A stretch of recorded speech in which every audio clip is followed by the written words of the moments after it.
Well, would you look at that? Yet another movie I am extremely late to review, but you know what? Better late than never.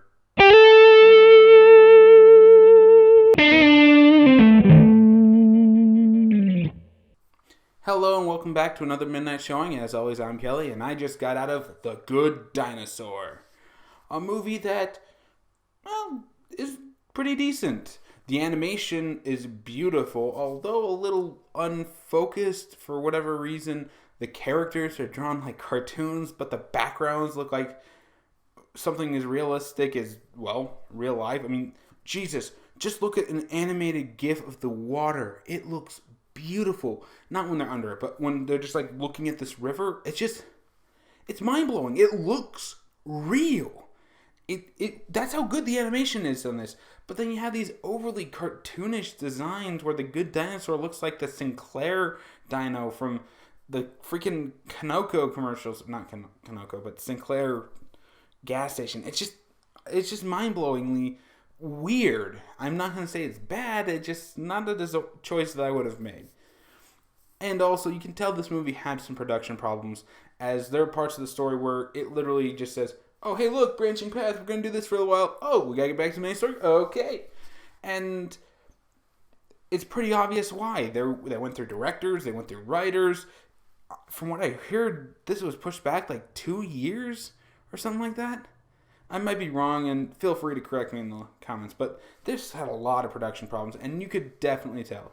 They tried to salvage the project, and I'm not going to say it bombed, but it definitely didn't hit a bullseye. It's an okay movie, even though monetary-wise it is bombing. I'd actually, for my final verdict for no spoilers, I would actually suggest that this movie is worth seeing, but at a discounted price. Wait till you get to like a matinee or gets to one of the cheap theaters. It isn't worth paying full price for, but it is worth seeing in theaters just to see some of this animation. I mean, by God, is it beautiful. So, yeah, The Good Dinosaur, we're seeing in theaters at a discounted price. Let's move on to spoilers. Spoilers, the plot of this movie is all over the place. Basically, there's a bunch of farming stegosauruses. Not stegosaurus, long necks. I don't even know what dinosaur species are, so feel free to correct me. There's a farming group of long necks, and 3 kids are born in their family. And one of them is Arlo, who's extremely small. Well, he's not very good at basically anything. He's not good at confronting his fears. He's not good at really picking and all of the freaking corn up and putting it inside these makeshift silos, which doesn't make any sense. How do they pick up rocks if they don't have thumbs? But whatever. And it just...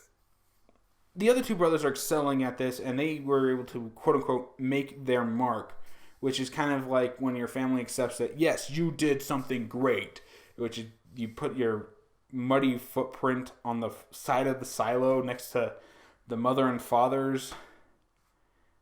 Wouldn't that wash off in the rain? Never mind, animated feature, let's just move on. Well, Arlo, to make his mark, is ordered to basically kill a critter, which is a wild human Neanderthal boy named Spot, that he ended up calls Spot. Well, he ends up letting the thing go, and his dad has to go after him, drags him along to try to go after and finish it so that Arlo can earn his mark, pushing the kid well beyond the thing. Big storm comes, and Lion King. He throws his kid to safety and ends up drowning himself. After the wake of his death, Arlo ends up finding the critter, chasing him, ends up falling in the river himself, and gets stranded in the middle of nowhere. And he has to make it back to his family. You're starting to see some of the production things. It seems like there's multiple ideas colliding here. And that's basically the movie. It's just him trying to get back to the family after that.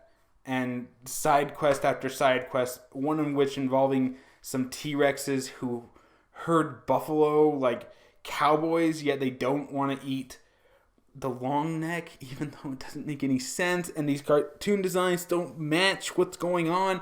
Hell, the buffalo actually look more realistic than the rest of them. I don't know what to make of this movie. There are some really good emotional moments, and it's obviously going to be the wimp is journeying to free himself from all of his ailments and make his mark in the world, become a better man, and yeah, you've seen that story 1,000 times. And now he's got to make friends with the quote-unquote animal, which is this little kid named Spot who's basically a bloodhound. Okay, why is this called the Good Dinosaur? Somebody, answer me that.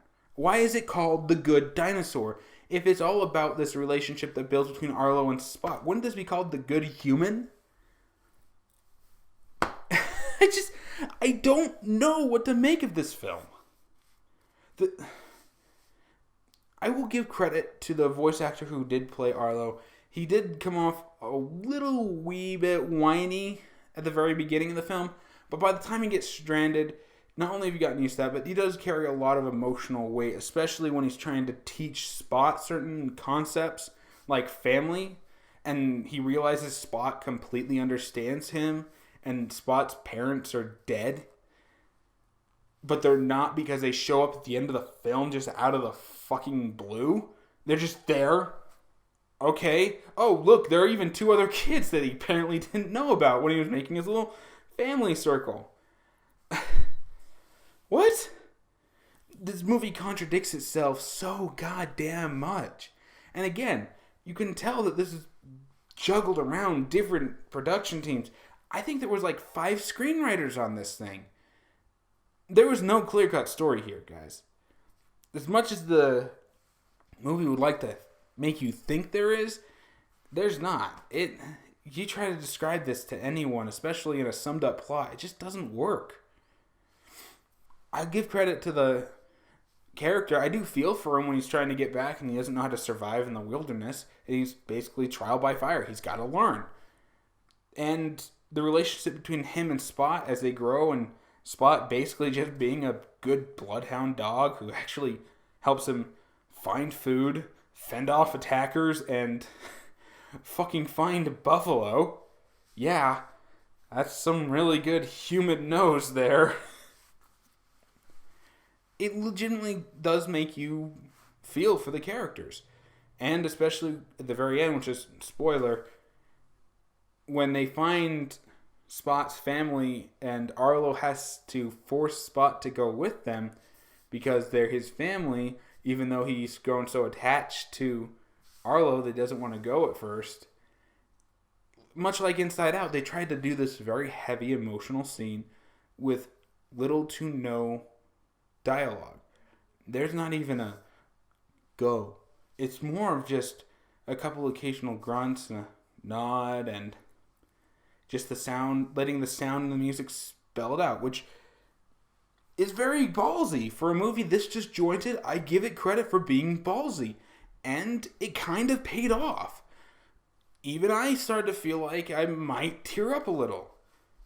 Then I pulled myself out and said, no, it's too artificial. It's still too artificial. Unlike something like Inside Out, which I really think this movie just came out at a horrible time. To come off the heels of Inside Out, Good Dinosaur had no chance of actually being as good. But in Inside Out, in the emotional end part, which I'm not spoiling if you still haven't seen it, which is go see that movie immediately, it's kept quiet and left to just the music and the actions of the characters. That it feels natural because we feel that literal emotion. We understand what's going through their heads. In The Good Dinosaur, we don't feel that as much because, yeah, they quite clearly established these people are supposed to be dead. As far as Spot knows, these guys are not family. They smell familiar, and sure, why not, but they're not family. Wouldn't it have made more sense if Arlo had actually convinced them all to come back to the farm? Then they could actually, farm more and gain workers and make the family bigger rather than just this stupid go with your people. We can't have any interspecies relationships. That's too much. I don't get it. And how is it that the dinosaurs can talk and know how farming corn and keeping chickens alive, yet the humans are still at a Neanderthal stage that is just so perplexing? They're like, what, are they half wolf or something? I don't get it. This movie just is trying way too hard in so many different directions. It's being pulled and jointed. It just doesn't work. The comedy, the best parts of this movie are when Spot and Arlo are just by themselves reacting to different situations. They're really the best parts of the movie. The comedy is legitimately funny. The slapstick, what little there is, actually does improve things. Arlo basically sacrificing himself so he could save Spot from the waterfall is definitely an emotional moment. They're about a third of the movie, just them and together, and it really does show.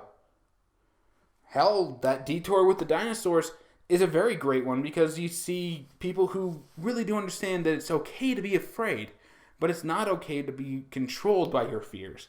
And they're like trying to teach this to Arlo. If they'd actually come with them and actually played a part in the actual climax of the movie, that probably would have been awesome. But they didn't. They just said, oh, there's your stop. Bye. Have fun running to your family.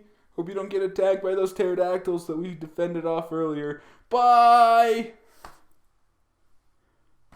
There was legitimate good ideas inside of here, but nothing was stitched together very well. It felt like more of a Frankenstein's monster than Victor Frankenstein did. And that movie had a Frankenstein's monster. This movie is perplexing. It has some really good emotional depth. Your kids are going to be very well entertained, which is probably all you care about. And you get to buy some good-looking toys while you're at it. So, yeah, I really have nothing else to say about the movie. That's it for me. Have you seen The Good Dinosaur? Am I completely wrong? Tell me what you thought about it in the comments below, and maybe we'll get some healthy discussion going. And as always, if you liked what you see, be sure to check out the channel and some more of my playlists, which will be linked right up here. Allow me to talk. And some of my more recent videos will be linked right down here inside of my annotations. If you want to hit the subscribe button, that would actually help me a lot. Be sure to like my Facebook page and follow me on Twitch, which are both in the description below. And yeah, just as a reminder, I am working on some end of the year list, which I hope to have out by the second week of January. I was hoping the first, but I still have to see the Hateful Eight, and that may very well make my top 10 list if its reviews are any indicator. So we'll see what happens then. Just as a reminder, I am doing a top 10 best movies, top 10 worst movies, top 10 most disappointing movies, and top 10 most surprising movies of 2015. And I should have those out by the second week of January. And that's it for me, so I'll see you all next time.